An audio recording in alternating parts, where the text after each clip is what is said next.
এরা গোমূত্র খায়। তো সেই তান্ত্রিকের উদ্দেশ্যটা হলো যে মুসলমানদেরকে অস্তিত্ব বিলুপ্ত করে দেবে। এখন শোনা যাচ্ছে যে তারা বাবরি মসজিদ ধ্বংস করেছে, এখন শোনা যাচ্ছে যে আর কি মুসলমানদেরকে মসজিদে যাওয়া নিষিদ্ধ করে দিবে। এটা সত্য কিনা আমি জানি না।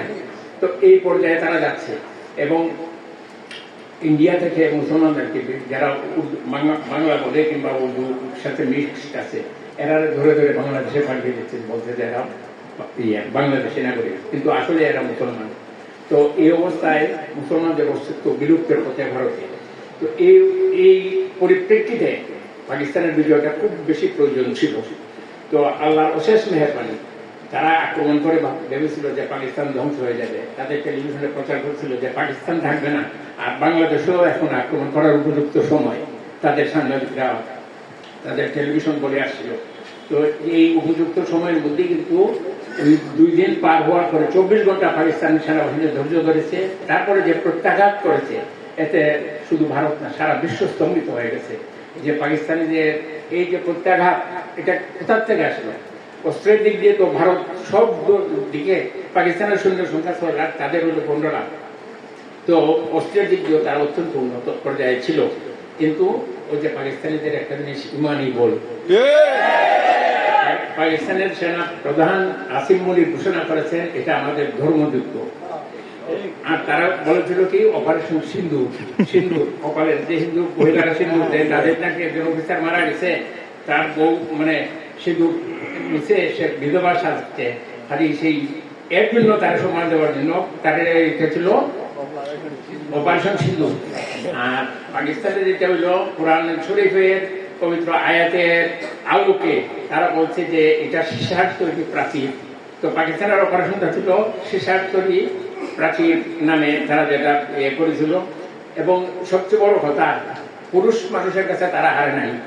এই যে ফ্রান্সের রাফায়েল যুদ্ধ বিমান, যেটার এক একটার দাম 4000 কোটি টাকা, এটা ফেলেছে আমাদের একজন মুসলিম বোন, তার নাম হইল আয়েশা ফারুক।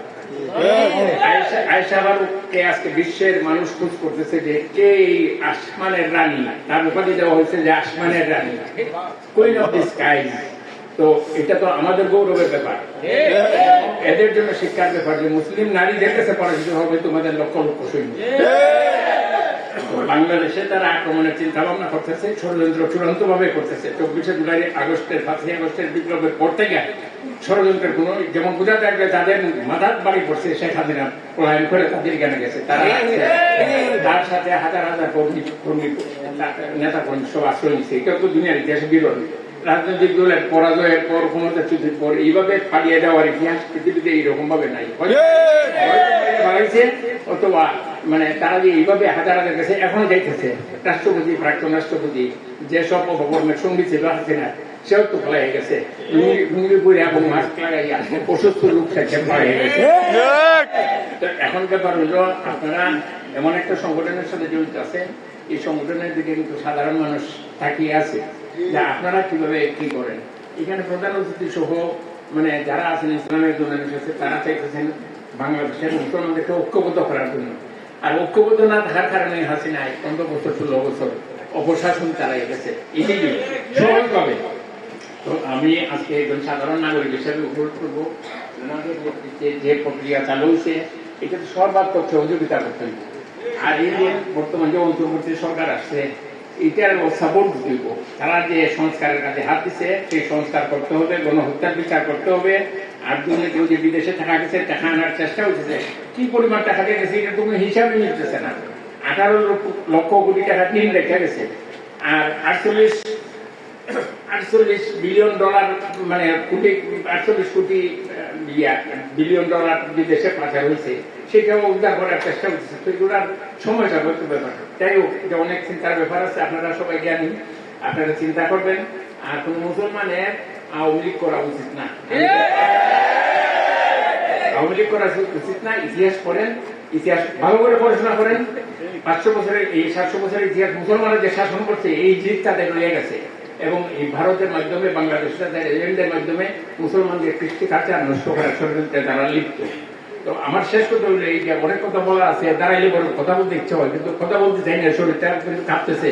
তারপর শেষ কথা হলো এই যে আমাদের মেডিকেল কলেজের ব্যাপারে যে কথাটা শান্তনুদা বলে গেছেন, উনি আমার ছোট ভাই সুরাজের সাথে চলাফেরা করেন, তারা একই সংগঠনে কাজ করেন, সেই সূত্রে তাদের সাথে সম্পর্কটা আমাদের তো গভীর। তো এই যে যখন আমাদের মেডিকেল কলেজে আঘাতটা আসছে, তখন আমরা পরামর্শ করিয়া শামসুল হুদাকে সেক্রেটারি করিয়া এবং আমার বন্ধু প্রফেসর ইকরামুল হুজুরের সভাপতি করিয়া হবিগঞ্জে নাগরিক সমাজের ব্যানারে আমরা প্রতিবাদ করছি এবং আমরাই প্রথম প্রতিবাদটা শুরু করছি তাদের নেতৃত্বে।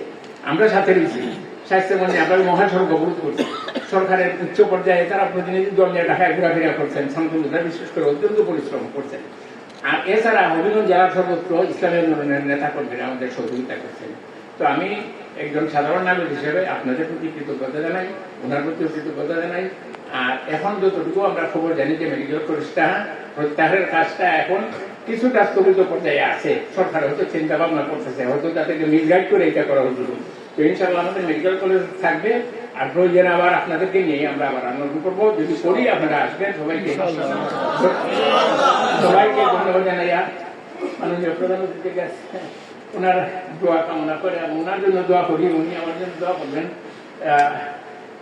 আমি নিশ্চয়ই আপনাদের সাথে থাকবো, এই আশাটুকু ব্যক্ত করে আমার বক্তব্য শেষ করি।